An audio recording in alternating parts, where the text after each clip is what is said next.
Hello guys, welcome to the Study IQ IAS English. We have started with a new series. The name of the series is C Leonng series. It is very important for the aspirants who are preparing for the civil services prelims or mains examination. If you have any confusion regarding the physical geography or human geography, they will be cleared out in this series. Yesterday, we have completed our first chapter. The name of the chapter was the Earth and the Universe. We have also came to know about yesterday that every celestial body present in the universe having different layers, and these different layers are present on the basis of their density. The material having high density are present nearer to the center, and the material having lower density are present near the periphery. If we consider this is density 1 and this is density 2 and this is the center, then D2 is higher than that of D1. It is always true, and it is true for all celestial body present in this universe. Now consider as Earth. Earth is also a celestial body present in this universe. That means Earth also have these type of layer. The name of the layer of the Earth is crust, mantle, and core. These are the three layers present in the Earth. Now, if I will ask which layer having maximum density, so we can easily say the core, which is nearer to the sun, nearer to the center, having the maximum density, and the layer which is known as crust having lower density. That's why it is also known as CIMA layer, CR layer, and one layer is known as Nife layer.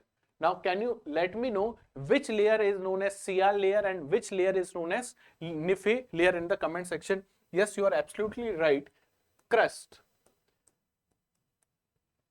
having lighter material such as silica and aluminium, whereas the core, which is nearer to the sun, having material large density, that is nickel and ferrous, Nife. So now there is no confusion which layer having lower density and which layer having maximum density, which layer is known as CR layer and which layer known as Nife layer. Now let's start with CR and CIMA. CR we have seen it is made up of silica as well as of aluminium. Now what is CIMA? Silicon and manganese. Silicon and manganese.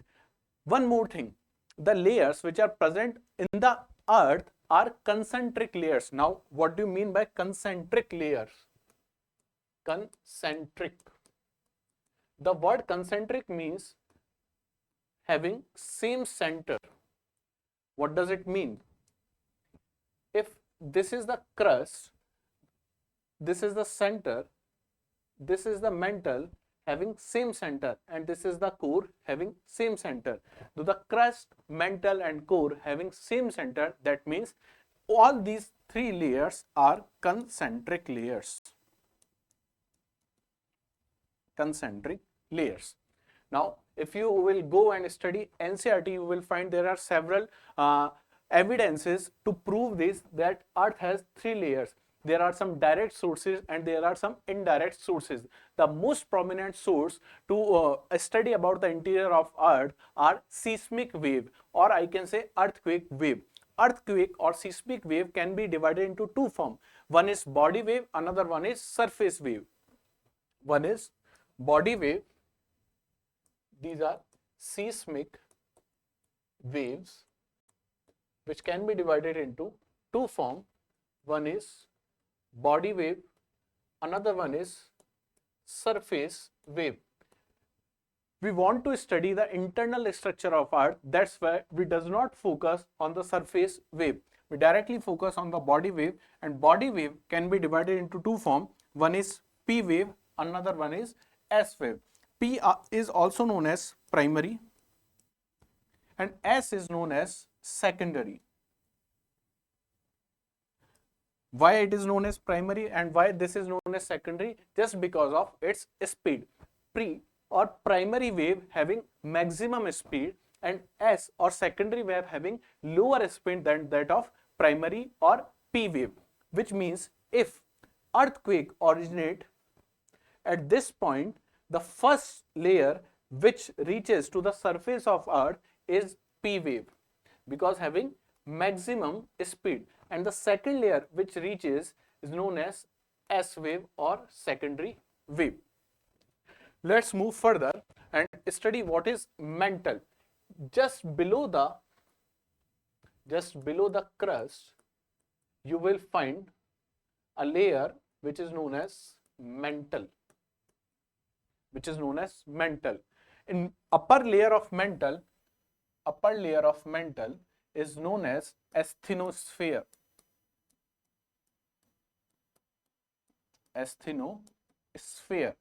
Asthenosphere, the particles which are present, or the matter which is present in the asthenosphere is of semi-solid state.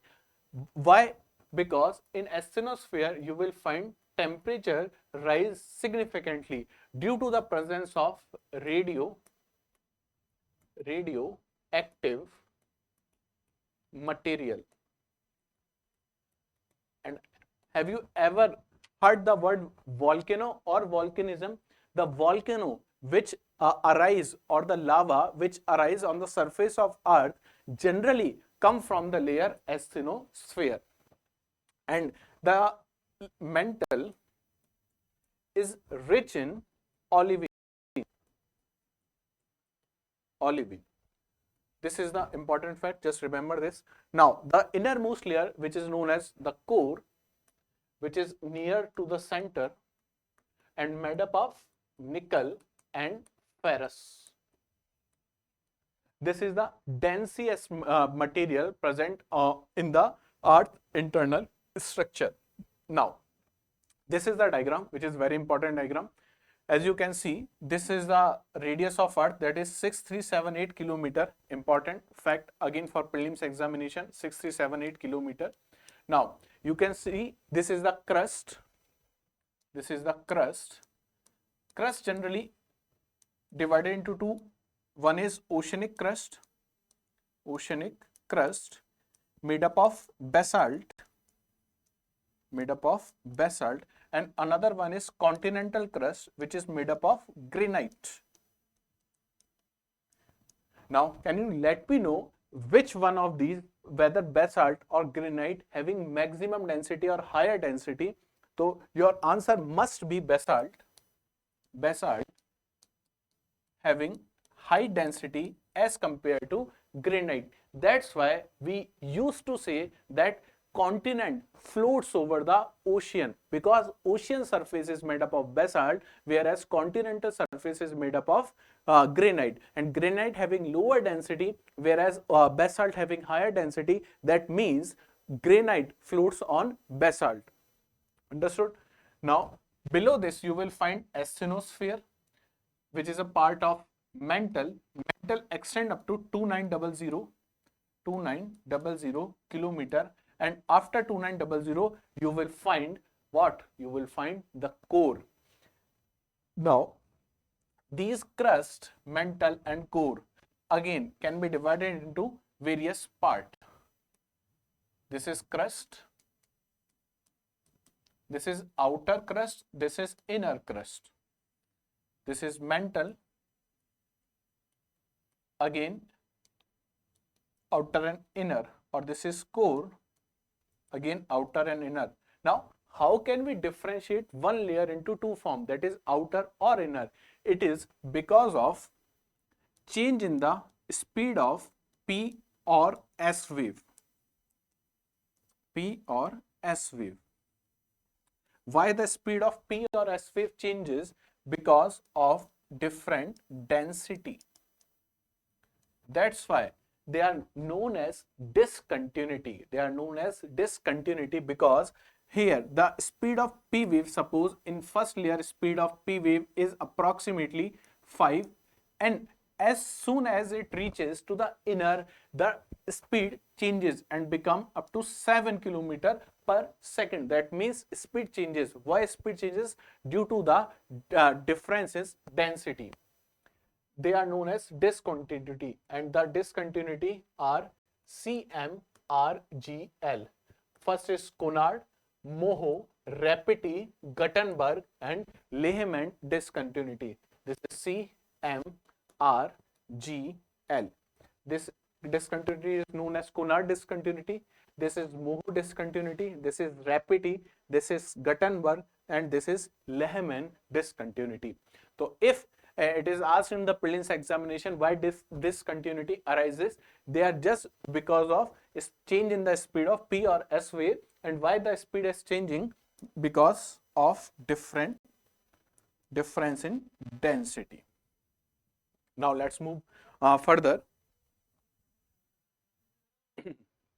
This is the diagram, and in physical geography, this is the most important thing, to draw a diagram. If you want to fetch a good marks in your mains examination, you had to draw a map or a diagram in an answer. In a single answer, you must have a diagram or a map. If you are not drawing a diagram or a map, it is definitely you will not able to get good marks.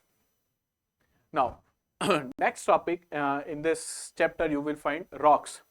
What are rocks? Rocks are the group of minerals. There are several minerals which may be organic or which may be inorganic found in a rock, and there are several types of rock. Mainly, rocks can be divided into three forms. One is igneous rock. Second one is sedimentary rocks. Third one is metamorphic rock. One is igneous, second one is sedimentary, third one is metamorphic rock. Igneous rock. Igneous rocks are the rocks which form due to the coldation or due to the decrease in the temperature of lava, or I can say, see, this is the igneous rock. Igneous rock is also known as primary rocks. This is the mains question. If you have seen PYQ, you will find this question in your mains examination. Type of rock, they have asked primary rocks. Why they are known as primary rocks? Because igneous rocks are the first rock arise on the surface of earth. Surface of earth, first rock. First rock. Now, igneous rock can be formed on the surface of earth or below the surface of earth. If this lava coming out and then it's cooled down here on the surface of earth, and if this lava gets some space in the inner section of earth, then it will also cool down and convert into solid form. This type of rock is known as extrusive, and this type of known as intrusive rocks, and they both are part of igneous rock. Now, if you have read the landform related to volcano, you must remember these words: batholith, leucolith, phocolith. They all are igneous rock, but they are found below the surface of earth. Remember this thing. So intrusive igneous rock, they are also known as plutonic rocks, and the extrusive igneous rock, they are known as volcanic rocks. Understood? Next one is sedimentary rocks. Now you have primary rocks, that means you have igneous rock. Now due to the weathering, due to the process of erosion, the rock start weathering of rock started, and the big rock convert into small sediments, and because of these sediments a new rock formed which is known as sedimentary rocks. The important differentiation between igneous rock and the sedimentary rock is that in sedimentary rocks you will find layers, you will find fossils, but in the igneous rock you won't find any kind of layers, any kind of fossils. In sedimentary rocks you will find layers and fossils. That's why crude oil, natural gas, these kind of mineral, or I can say these kind of energy minerals, are only present in the sedimentary rocks, not in the igneous rocks. That's why the Deccan Trap does not have any kind of natural gas reservoir or petroleum or crude oil reservoir. Next one is metamorphic rock. Before that, sedimentary rocks can be divided into three forms. One is mechanically formed, second one is organically formed, and third one is chemically formed.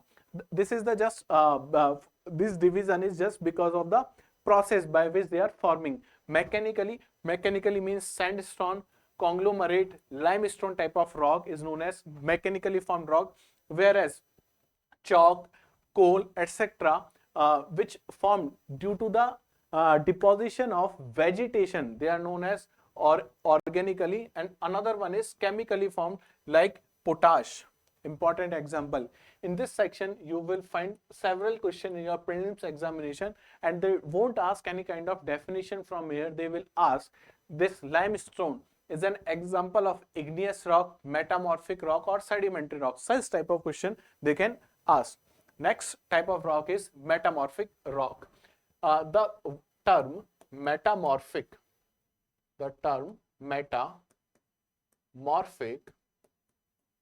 means change in the form, whether it is igneous rock or whether it is sedimentary rocks, or it might be possible that one metamorphic rock can be converted into another metamorphic rock. Why they are converting? Because if a rock experiences different pressure or different temperature, it will convert into some other form, and that other form of type of rock is known as metamorphic. Take the example, this is the surface of Earth and this is the rock present on the surface of Earth. It might be igneous, it might be sedimentary, or it might be metamorphic. Due to the sudden volcanic eruption or due to the sudden fracturing, this rock subdues. Now here you will find temperature is high, pressure is high. The chemical structure of original rock will convert here, and it will convert into what? Metamorphic rock. That means any type of rock can be converted into metamorphic rock. That's why you will study in class 11th NCERT, there is a cycle known as rock cycle. Igneous rock can be converted into sedimentary, igneous can be converted into metamorphic. Similarly, sedimentary can be converted into igneous, or it can be converted into metamorphic. Similarly, sedimentary can be converted into sedimentary rocks also. So you must remember that cycle. Now, next thing is types of mountains. There are several types of mountain. You have seen one type of mountain like Vindhyachal, Satpura. One type of mountain is Himalaya. One type of mountain is Aravalli. There are several types of mountain present in the one landscape. So on the basis of those mountains, we have divided mountain into several forms. First is the period of their origin. When the orogeny take place, these type of mountain is known as Precambrian, Caledonian, Hercynian, and Alpine mountain system. The newer or the newest are these three. Precambrian, that means the oldest form of mountain. Let's take one by one. First one is Precambrian.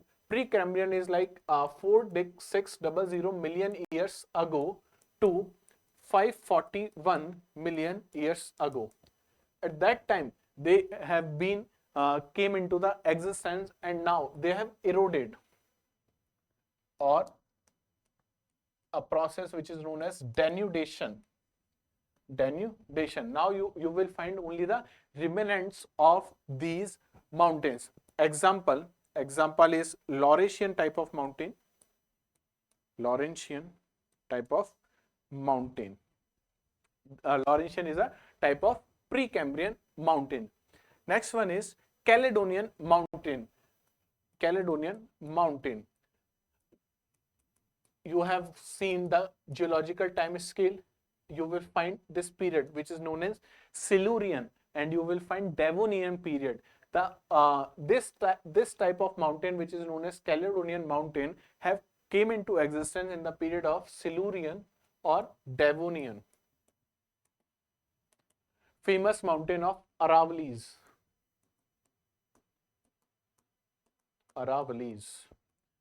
Appalachian. In India, you will find Mahadev Hills. They are example of Caledonian mountain. Next one is Hercynian mountain. Hercynian mountain is approximately of Carboniferous period. Carboniferous period, that is approximately 340 million years ago to 2 to 5 million years ago. Like you will find Tian Shan mountain. Tian Shan mountain is an example of Hercynian. Ural mountains, it is also an example of Hercynian mountains. We are just differentiating mountain on at which time period they have originated. Next one is Alpine mountain system. Very recent, that is in tertiary period only. Tertiary period, approximately 65 million to 7 million years ago. Rockies, Alpine, Himalayas, Atlas, they are very new. That's why they are their height is maximum. You will find if we compare Aravalli and if we compare Himalayas, you will find there is a huge difference in the height. Why? Because they are of mountain. Their origin is Alpine orogeny, whereas of Aravalli it is Hercynian orogeny. So these are different mountain ranges. Now classification of mountain on the basis of mode of their origin. You have seen one is fold mountain, one is block mountain, one is volcanic mountain. Fold mountain. Why? Because due to the compressional force of two plates. We have seen one is Indian plate and one is Eurasian plate, and in between those two plates there is a Tethys Sea, which is also known as a geosyncline. Geosyncline, when Indian plates start moving towards the Eurasian plates, the sediments which are present on the base of that geosyncline, that is Tethys Sea, start folding. Why? Due to this compressional force. That's why when it roses up, which we known as it is Himalaya, and Himalaya is a young fold mountain. So fold mountain arise due to the compressional force. Block mountain, due to the tensional force. When something is stretching, like you have seen Vindhyachal, Satpura, they are stretching, they are moving away from each other, and you will find a rift valley at that point, which is also known as like Narmada and Tapti flows in the rift valley. Third one is volcanic mountain, like you will find Mount Fuji in Japan. It is a volcanic mountain. These are the types of mountain on the base on which they have formed or on which they have originated. This one is known as fold mountain. So this is Indian plate, Indian plate. This is Eurasian plate. Indian plate is moving towards Eurasian plate. There is elongated and shallow water present here, which is known as Tethys Sea. Tethys Sea, or it is a geosyncline. It is a geosyncline. When compressional force exert, the sediments start uprising, and they have formed a new type of mountain, that is fold mountain. There are several types of fold. Just remember the name. Just remember the name. One is symmetrical fold. Symmetrical fold is like this. You will find the same type of anticline and same type of syncline here. Second one is asymmetrical fold, where the axial plane of the fold is declined, whether towards anticline or towards syncline. They are not in symmetry. Third one is isoclinal fold. This type of fold is known as this is asymmetrical fold. Now, if pressure from the force from the one side start increasing, it will convert into overfold. Then it is recombinant force exerted more. When one fold come on the upside of the another fold, it is known as nappe fold. So these are the types of fold. Just remember the name of these type of fold. Just remember this diagram. This is more than enough for your examination. Now, what are known as block mountains? Block mountains arise when such kind of structure you will find. This is A block, this is B, and this is C. And due to tensional force, a block start uprising. This is nothing but this is block mountain. There might be some another case also, like C. This is graben.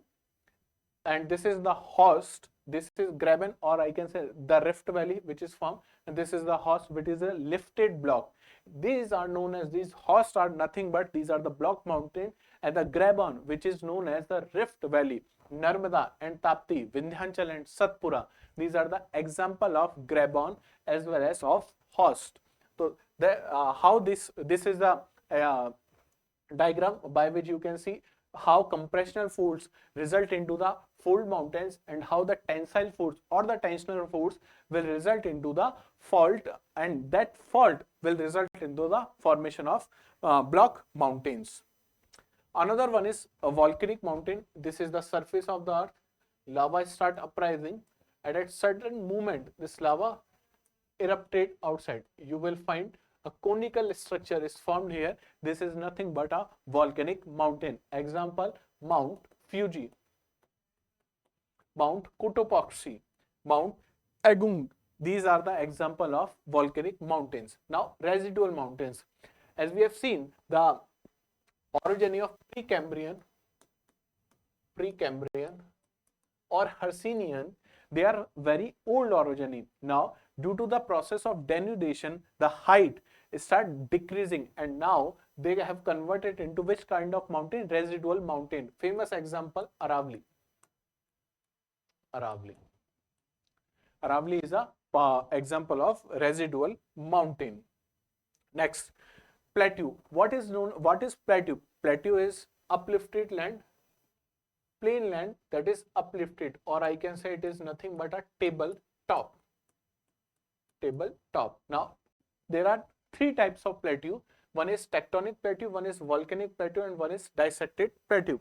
Tectonic plateau, the name itself suggesting due to them some tectonic movements, one plate or one part of the land subjected to uprising, and this uprised land is now known as plateau, and this is known as tectonic plateau. Volcanic plateau, due to the eruption of volcano, the lava start flowing on the surface of the earth, and that lava form a kind of plateau. The example, Deccan plateau. One is dissected plateau. After the process of denudation, both tectonic plateau and volcanic plateau can be resulted into dissected plateau. The height is very less of dissected plateau. Next one is plains. Plains, see, in geography there is nothing like plain. If we see the definition of plain, plain is the area having zero slope, 0 degree slope. It is not possible practically. That's why in geography we take the word name as folded plains. You will find certain heights, you will find certain anticline or syncline in the plain area. If there is zero slope, the river will stop. It does not flow furtherwards.